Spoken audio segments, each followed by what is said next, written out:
Good morning, good evening, good afternoon, everyone. So, we tried to be here a bit early on, yesterday, a bit earlier on a few days ago, but due to a few technical difficulties, we weren't able to get connected to Chris. But this is what we're doing today. We are here today to have a chat to Chris Hoppo Hopkinson, who's currently out riding on Zwift, trying to beat the Zwift distance records.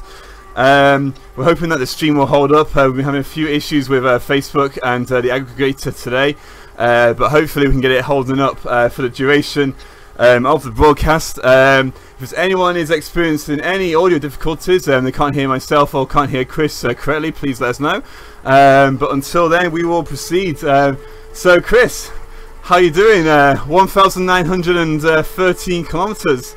How's it been for the past few days? Mainly okay, thanks. I had a tough time this morning, early this morning.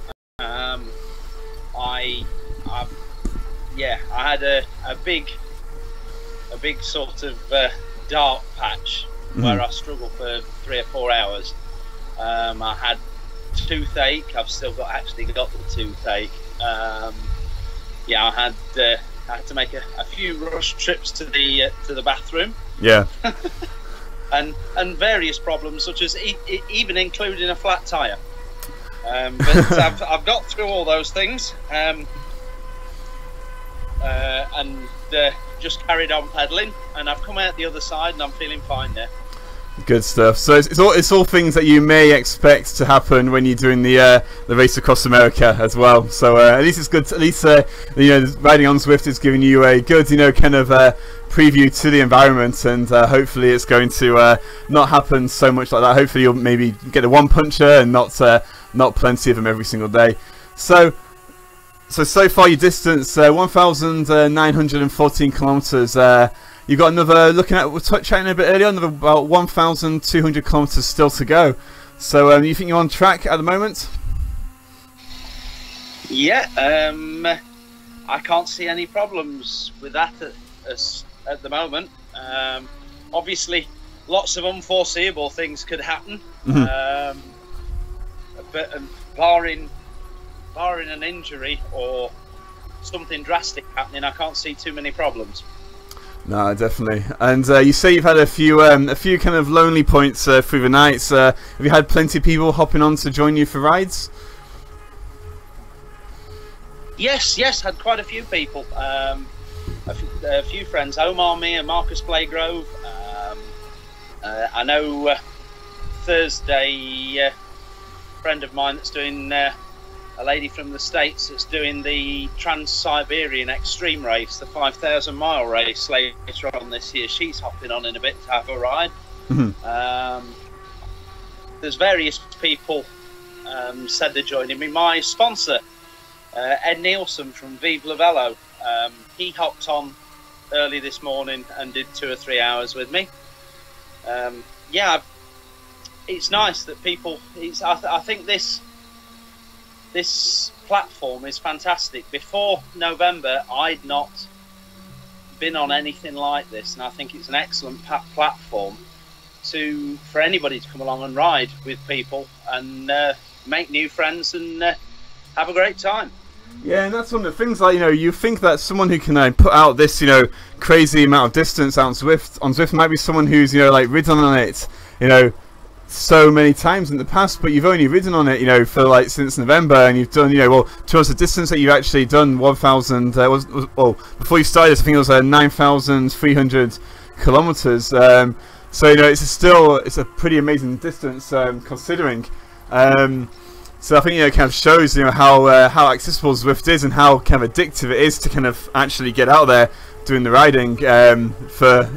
Takes away the tedious nature of riding indoors, definitely. Oh, definitely, yes. I mean, I like the safety aspect of riding indoors as well. Of course, I mean, I'm an ultra distance racer. I do a lot of miles. I tend to do over 20,000 miles every year. In that kind of traffic that's around outside, it increases the odds of having problems. So with a young family, I would like to decrease the odds as much as possible, and Zwift's an ideal way to do that. Get the good quality training in and still do what you love. Yeah, definitely. I think I know that for myself as well. Like, you know, I've got a young family. I've got one son who's almost 2 years old, and I've got another son on the way in a couple of weeks. And like, yeah, for me, like, there was definitely a sense of like being out there riding and just thinking to myself, like, you know, you need to keep safe, but I don't want to kind of turn into a couch potato. I want to still be really fit. Like relative to my expectations anyway, and like, you know, riding on Zwift was like the way to do that for me. So yeah, I can definitely see that. So like, let's talk a bit more about like your race across America solo attempt coming up later on this summer. So like, how much of it will actually be, you know, how much will you have time alone, like riding out there? Are you gonna have a support crew within like kind of, you know, viewing distance at all times, or are there going to be you know, times, hours on end when you're going to be absolutely by yourself? Well, Race Across America is a very lonely race. 3,089 miles. It's a long way. You aren't talking to your support crew all the time. There, you have the vehicle behind you. Some of the time they're leapfrogging you. And other times they are on direct follow, but they're behind you with a megaphone, and you don't really get the interaction. I've got my music blaring out behind me as well, but yeah, really it's quite a mental exercise as well. And this is ideal preparation, because like we were saying about bad spells, in every ultra race you always have bad spells and good spells. And it's ideal training of just gritting your teeth and getting through the bad spells, because that's what you have to do. And if you aren't prepared to do that, then you're wasting your time, really. Yeah, no, definitely. It's kind of getting down to the heart of it and just kind of really, you know, going for it. You know, you can't just have the good stuff all the time. You've got to accept the bad things as well, definitely. And so, like, so you're doing a solo attempt. So how many, like, do you know any other kind of people you are competing against? You know, because it is a race. Are any of those out there training on Zwift as well?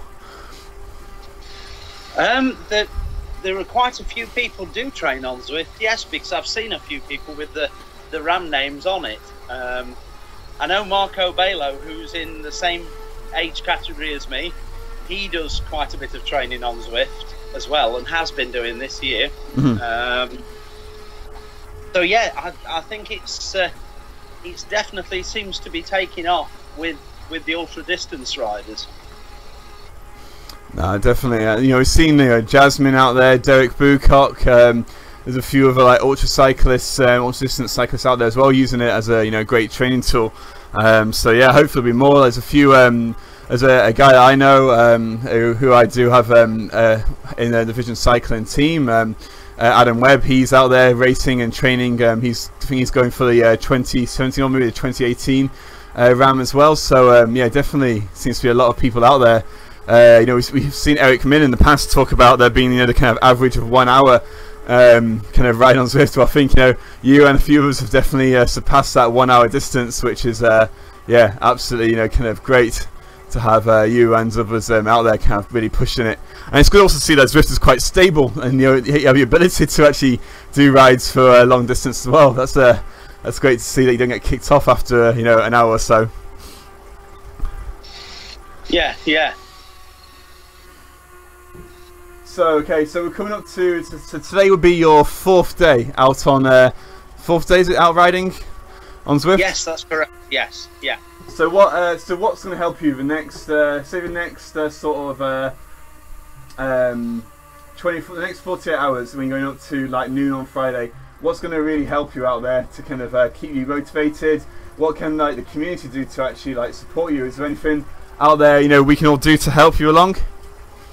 Well, yeah, I think the best thing actually is I think the calendar's moving on to Watopia now, isn't it? Yeah, I think it's tomorrow it kicks over to Watopia, or maybe Thursday. Yeah, so there'll be a lot more people out there. Yeah, so a few more people out there. and people coming and riding, giving me ride-ons, and yeah, well, I'm hoping to get a few more people supporting my charity with the school building project for those very needy children in Madagascar. Yeah. And people can people can support you, and people can support your page for Madagascar over on your, if you go to your Facebook page, is it? So it's facebook.com/chris.hoppo.hopkinson. Is that right? Yeah, that's correct. Yes. And it'd be nice to get a few more people trying to guess my final mileage. I think I'll put. I think I'll have to get guessing there. And people can also buy miles to support you as well. And it says 1 mile is £5, $7. You get 10 miles, you get a T-shirt, support T-shirt, and if you buy 100 miles, you get a sponsored name on the support vehicle. Is that right?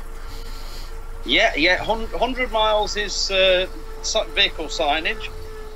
10 miles is name on the support group T-shirt. Yes, and yeah, it's £5 or $7 per mile. Good stuff. Okay, well, what we'll do there, Chris, we'll wrap it up. We are experiencing a few video issues. There's people making comments, and we are aware of that. But we also wanted to have an opportunity to get an update with you, because you are doing something that's absolutely great out on Zwift, and hopefully more people can actually jump on, ride with you, give you ride-ons. Ride-ons refresh every single hour, so if you want to set an alarm for every hour on the phone, so they can open the mobile link and give you a ride-on, that would be great to help support you. And what we'll do is we'll wrap it up there, and we'll maybe try and get another update with you, possibly tomorrow during the day. We'll maybe have a jump on, have a ride with you, or have a chat with you, and see how you're getting on tomorrow. And I'm sure if there's anyone who can join you during the night, that'd be appreciated, won't it, to get through some of those lonely dark hours. Excellent. Thank you very much. Nice talking to you. You too, Chris. Thanks so much. Cheers.